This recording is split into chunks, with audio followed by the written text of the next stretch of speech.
Hello friends, जय माँ बगला भुजंगा से।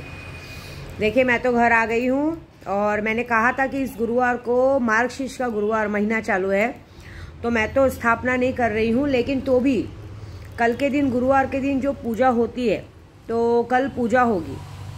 कल के दिन माँ लक्ष्मी का जप करके, कल के दिन ऐसा होता है कि गुरुवार के मार्गशीर्ष के दिन माँ लक्ष्मी का जप करके उनका जप किया जाएगा और जप करके सुबह के टाइम पे हम कहते हैं ना, उनका कहते हैं गन्ने के रस से अभिषेक किया जाएगा। गन्ने के रस से अभिषेक करके मैंने कहा था सर्व सिद्धि लक्ष्मी यक्षिणी को सिद्ध करके दिया जाएगा, जिससे आजीवन हमारे घर में कभी पैसों की कमी नहीं रहेगी। तो ये काम तो कल मैं करूँगी। फिलहाल अभी मुझे किसी ने वो काम नहीं दिया है, लेकिन मैं किसी के काम देने का वेट क्यों करूँ, मैं खुद क्यों ना करूँ। कहते ना, कोई भी चीज़ की शुरुआत अपने से खुद से करनी चाहिए। तो ये बहुत बड़ी बात होती है, क्योंकि मैंने हमेशा से सबसे पहले अपना काम करना देखा है, क्योंकि जब तक हमें फ़ायदा नहीं होगा हम कैसे लोगों को फ़ायदा दिलाएंगे। ये बात तो पक्की है। बाकी इस बार का काम बहुत अच्छा है। जो लोगों ने मारण क्रिया दिया है, कितने लोग मारण क्रिया देने को सोच रहे हैं, अभी भी दे सकते हैं। देखिए, 7 दिन की पूजा है, 26 तारीख को है पूर्णिमा।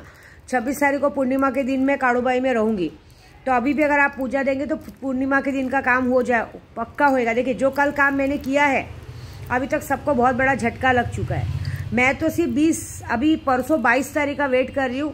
22 तारीख तक किसी का जन्मदिन है, उसको हॉस्पिटल पहुँचा दे रहे हैं, वो काम तो हो चुका है। और तबीयत खराब हो चुकी है ऑलमोस्ट, और बहुत लोग पलंग पे बैठे हैं, दिमाग मेरी तरफ लगा हुआ है। लेकिन ये बात तो पक्की है, मैं तो 20 जनवरी का वेट कर रही हूँ कि 20 जनवरी को किसी की मौत होगी, क्योंकि 4 साल पूरा हो चुका है, 5वां साल लग चुका है। किसी की 20 तारीख को 20 जनवरी को मौत होगी, और उस मौत होने के बाद पूरी दुनिया में जो आज तक विद्या देवी कह रही थी, उस तरह से सबके सामने पूरा सच आ जाएगा। क्योंकि जो ये काम मैंने नहीं किया, ये जगत जननी माँ विंध्यवासिनी ने किया है। मतलब कहते हैं ना, ऊपर वाले का लेखा कोई नहीं लिख सकता। जो ब्रह्मा ने लिखा है वो होके ही रहेगा। तो जो अगर जैसे भी मेरे नसीब में कहीं लिखा है चोट लगना, तो लग के रहेगा। और ये चीज़ तो ब्रह्मा जी ने लिखी है। ये 5वां साल लगते ही कहा ही था। तो ये मैं तो बस 20 जनवरी का वेट कर रही हूँ कि 20 जनवरी को बस भगवान का लिखा हुआ ये भगवान का सच हो जाए। और उस सच होने के बाद जिस तरह से लोगों के मुंह पे कालिक पुतेगी, उस कालिक पुतने का वेट कर रही हूँ, क्योंकि ज़रूरी है। ये बात तो पक्की है, इसलिए हम लोग इसमें कोई मेहनत नहीं करें। मैं सिर्फ कुदरत के कानून का, कुदरत के जस्टिस का फैसला कर रही हूँ कि मैं चाहती हूँ कि जो कुदरत ने लिखा है वो सच हो। उससे लोगों को पता चलेगा कि विद्या देवी कभी झूठ नहीं बोलती है। और दूसरी बात, मैंने जितने लोगों का काम कल रात को किया है, कल रात का आपने हवन देखा होगा, ये बात तो पक्की है कि जो होगा सो बहुत बड़ा होगा। जितने लोग मुझे इग्नोर करने को देख रहे कर रहे, कोई मेरे को कोई फर्क नहीं पड़ता है, क्योंकि मैं जो रात को काम करके आई हूँ वो आपको नहीं पता है। वो इस तरह से दीमक के जैसा, क्योंकि अमावस्या को काम हुआ था, कल हुआ, और वापस पूर्णिमा को होगा। और पूर्णिमा में मैं बताई हूँ ना, सैलानी माँ बाप भी यहाँ होगा। धीरे धीरे दीमक के जैसी जो चीज़ अंदर घुसने वाली है वो बहुत बड़ी होने वाली। शायद आदमी सोच नहीं सकता। ये उन्हीं लोगों को सज़ा मिल रही है जिन लोगों ने अपनी जिद पूरी की है। अपनी जिद पूरी करने के चक्कर में उन्होंने सोचा कि मैं अपनी जिद पूरी करूँगी और मुझे मेरी हर ख्वाहिश मेरी पूरी होगी। उल्टा जितने लोगों ने अपनी जिद पूरी करने के पूजे पाठ के जरिए जितने लोगों ने अपनी जिद पूरी की, ये बात पक्की है कि जिद पूरी करने के चक्कर में आगे जाके जब वो लोगों को उस चीज़ का भुगतान मिलेगा, वो इतना गंदा मिलेगा कि फिर उनको ये बात समझ में आएगी हमने गलती क्यों की। क्योंकि मैंने जो रास्ता बंद किया है 2025 तक, हर तरह का लॉस होगा, हर तरह का। शरीर से लॉस होगा, तबीयत से लॉस होगा, मतलब कहते हैं ना, कहीं बहुत बड़ा एक्सीडेंट होगा, हाथ पैर कट जाएगा, कितने लोग व्हीलचेयर पे घूमेंगे, पैसों से दिक्कत आ जाएगी, घर बार छिन जाएगा। कहते हैं ना, खुद का रहने का घर छोड़ो, भाड़े के घर के भी रहने के लिए भी मुसीबत आ जाएगी। बहुत कुछ ऐसा होगा, बहुत कुछ, जो मतलब बोल नहीं सकते। भीख मांगोगे तो भी कोई पैसा नहीं देगा, ये बात है। कुछ लोग ना मेरे से पंगा लेने को देखते हैं, मेरे घर में आके मेरे पास ही काम करके और फिर मेरे से पंगा लेने को देखते हैं कि अरे क्या कर लेगी। मज़ा देखो मैं क्या कर लूँगी। मैं कैसी हूँ मालूम, मैं यहाँ देती हूँ जगह।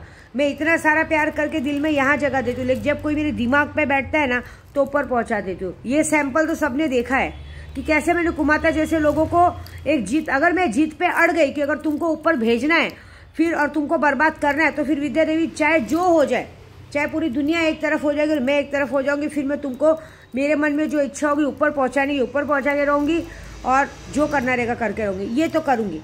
इससे मैंने 50 बार सबको कहा है, मेरे दिमाग पे असर मत करो, ये बात तो पक्की है। तो अब किया है तो भोगो। ये बात तो पक्का है कि साल खत्म होने में सिर्फ आज से 10 दिन बचा है। 11 दिन, 11 दिन ही की जिंदगी सबकी है। 11 दिन के बाद जो 2024 लगेगा, आने वाले साल भी पूरी तरह से खराब ही है। 2025 तक तुम्हें कोई भी, इस बार का लिखा हुआ ब्रह्मा का लेख खुद विद्या देवी ने लिखा है, मैं बता रही हूँ ना। इस बार अगर 2025 तक जितने लोगों के लिए मैंने काम किया है, अगर उनके घर में अन्न धन सब चीज का नुकसान नहीं हुआ और अगर उन लोगों ने 2025 तक भिखारियों जैसी जिंदगी नहीं जी ना, तो विद्या देवी नाम की नहीं। ये मेरा वादा है, आप देखिए। और बाकी मेरे पे कुछ भी करके कोई मतलब नहीं है, क्योंकि मैं जमीन पे रहने वाली हूँ। मुझे कोई फर्क नहीं पड़ता अगर मैं तुम लोगों को बर्बाद करने के चक्कर में मैं भी जाके कहते ना अपने मस्तान बाबा की सेवा क्यों ना करूँ। मुझे भी उन भिखारियों के पेट में बैठ के भीख मांगना पड़ेगा ना, चलेगा, क्योंकि मुझे उसमें कोई शर्म नहीं है। मैं जमीन से ऊपर आई हूँ, तो मुझे आता है जमीन में वापस से जमीन से उठ के आकाश पे जाने का। ये बात याद रखिए। तुम लोगों को आदत नहीं होगी, तो देखो मैं क्या करती हूँ। मज़ा, अभी मज़ा क्या, मैं तो कर ही चुकी हूँ। अब मज़ा देखो क्या होता है। मेरे सामने कभी भी को दो चीज़ मत करना, घमंड मत करना और एक चीज़ मत करना, क्योंकि घमंड जो करता है वो टूट जाता है। मुझे तो कोई फर्क नहीं पड़ता है। देखा ना, परसों मैं अपने मस्तान बाबा के साथ बैठ के उनका खाया हुआ झूठा मैंने खाया है, क्योंकि हमें कोई फर्क नहीं पड़ता। हमें नमक रोटी खाने की आदत है, लेकिन तुम लोगों के पास नमक रोटी भी नहीं रहेगी। ये बात करूंगी, तुम्हारी जिद का नतीजा तुम्हें ऐसे दूंगी कि तुम्हारे अपने भी तुमको ये बोल के भगाएंगे कि तेरे अंदर बहुत चर्बी थी ना, मरो तुम लोग अभी। ऐसे बहुत बार बार वो मना करी थी, पूजा पाठ मत करो ना, मत करो। तुम लोगों ने समझा नहीं, क्योंकि जो लोग मुझसे दुश्मनी लेते हैं ना, और जब लोगों को पता चलता है कि मुझसे दुश्मनी है ना, तो ये बात पक्का है कि तुम लोगों का साथ कोई नहीं देगा।